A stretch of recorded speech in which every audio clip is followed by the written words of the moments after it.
Let's talk about why Keegan Murray is considered a lotto talent, what he needs to do to succeed at the NBA level, and what to expect from him if your team drafts him. After losing their two leading scorers last season, there was a lot of newfound opportunity on the Iowa team, and Keegan Murray seized it by more than tripling his scoring output, going from 7 to over 23 points per game. That scoring assault starts through his modernized post game, which ranked in the 100th percentile in terms of efficiency this season, which is made more impressive by his high volume of post attempts, landing him in the 86th percentile in frequency. While the classical post game is on the decline at the NBA level, Keegan's is much different. He loves to get his work done early and quickly. Here, he showcases his flexibility, squeezing through a tight gap on the cut, then needs just 1 second after receiving the pass to bump his defender and clear space for a hook shot. Part of what makes his post game so dynamic is that he also uses it to hunt jump shots. Here, he begins to cut before stopping on a dime and flashing his ridiculous catch radius to snag this entry pass. While he's still in the air, he already begins to turn as he steps back and cans a mid-range jumper. Keegan favors moves that help him get into a familiar rhythm with the shot, and one of his recent favorites is his Dirk Nowitzki-inspired one-legged fade. His postgame was dominant, but it was his leap as a perimeter shooter that truly unlocked Keegan's offensive explosion. In his freshman season, his 54% conversion rate on floaters and 75% free throw shooting served as positive indicators of shooting potential, but it didn't materialize at just 29%. However, this season, he jumped up to 39% on nearly 5 attempts a game. Here, Iowa runs a stagger twirl, and Keegan's ability to operate as both the screener and the shooter in these actions adds a level of unpredictability that the defense has to account for. And he's shown flashes of ability to make shots off movement. This time, Iowa have him come off a zipper screen, and Keegan's perfectly comfortable setting himself up before the catch while turning for an open 30-footer. That 3-level half-court scoring is complemented by his high motor and open court athleticism. Keegan averaged nearly 3 offensive rebounds a game, often flying in from the perimeter for putbacks with either hand. He's very comfortable using his weaker left hand to finish, significantly outperforming fellow top forward prospects in both efficiency and frequency. Transition opportunities gave him a chance to showcase his elite open court athleticism, skying up for a lot of his 63 dunks, operating both as a scoring threat as a transition ball handler as well as a play finisher on hit-ahead passes. The defensive end is where Keegan gets a bit trickier as a prospect. Take this play for example. Iowa throws a double at Indiana's star player, meaning Keegan is now in a 3-on-2, which quickly becomes a 2-on-1 as his teammate follows his man to the perimeter.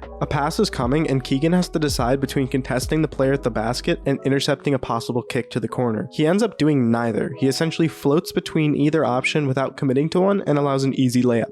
At the same time, here's another clip from earlier in the same game. Indiana's guard blows by his defender on the perimeter, and Keegan begins to rotate so he can contest at the rim. The guard kicks to Keegan's original man in the corner, a situation where Iowa opts for an X-out instead of a standard closeout, a concept where a teammate on the perimeter rotates to Keegan's man for him, and Keegan has to quickly grab the teammate's man. Before the first pass is even caught, Keegan's already rotating to exactly where he needs to be, forcing a contested shot. This time, Iowa's plan is simple: force someone other than Indiana's star player to beat them, and Keegan delivers, coming in with a well-timed double and immediately recovering to the correct assignment, boxing him out and helping secure the rebound. So what is the difference between the first play and the other two? Well, Keegan is smart, but he's a certain type of smart. Imagine a spectrum with two opposite sides. On one end of the spectrum, you have players like LaMelo Ball and Luka Doncic. These players have a high feel for the game. When presented with a situation where they need to make a decision, they can sort of intuitively come up with a solution on the fly. While that style can lead to a higher number of turnovers, it also makes them unpredictable and hard to guard. On the other side, we have players like Chris Paul and Tim Duncan. Their decision making is based on what they know rather than what they think. For every situation they've seen or practiced, they know the correct response, and they're clinical in executing it. The players on this side are academy brain. They usually play a low-risk style that focuses more on execution than creativity, and it's why a lot of these players seem to get better with age. Keegan falls strongly on the academy brain side of the spectrum. In fact, this season, he became the first high major NCAA player ever to maintain a usage percentage over 25 and a turnover percentage below 8.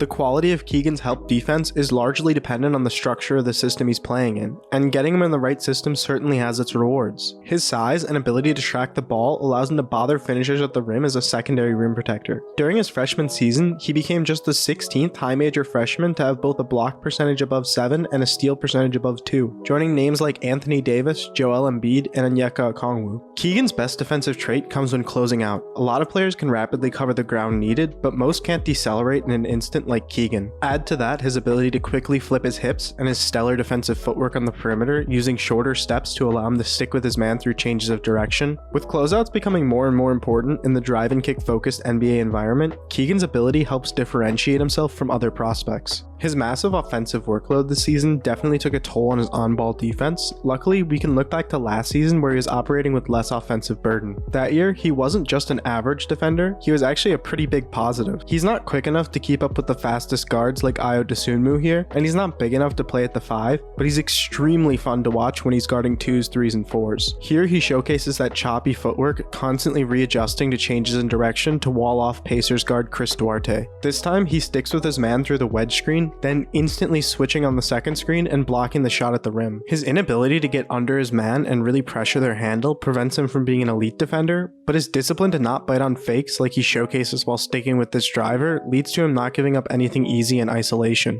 Keegan's impressive freshman year defense combined with his high scoring sophomore season have cemented him as a lottery pick in this year's draft. But what does he need to succeed at the next level? Keegan will likely need to be in an offensive environment where a teammate can create advantages for him to attack. He often struggled this year when asked to create his own advantages from the perimeter, which I think comes down to his own lack of confidence in his handle. For example, take this clip of him handling in transition. Notice how every dribble the ball is out in front of him as he slices through the defense for the dunk. When handling in the half court, he's almost always using protective dribbles to avoid getting stripped. It prevents him from turning the corner on his drives and forces him into tougher finishing angles or settling for a jumper. In contrast, his decision making and athletic talent shine when attacking closeouts. A high gather before getting low and using his off arm to guide himself around Jaden Ivey here leads to him drawing an easy blocking foul. While his style of decision making led to low turnover numbers, he also didn't generate many assists either. He's able to execute passes when he knows where to look, but he needs an offense that has common patterns of reads for him to memorize to prevent him from stopping the ball. The defensive end is a bit simpler for Keegan. He'll want to guard 2 through 4 as much as possible and avoid having to switch onto the quickest or biggest players. And ideally, you'd want a strong defense that's tougher to bend so he isn't forced to make decisions in a scramble as often. Looking at team fits that can provide him with an ideal scenario, a few teams jump out. The Pacers offer a good offensive advantage creator for him to play off of in Tyrese Halliburton, and defensively they'll probably be pretty solid with Miles Turner protecting the rim. The fit's good if they fall on the lotto, but they'll probably look elsewhere if they stick in the top 5. The Cavaliers have fantastic defensive structure that Keegan would fit perfectly,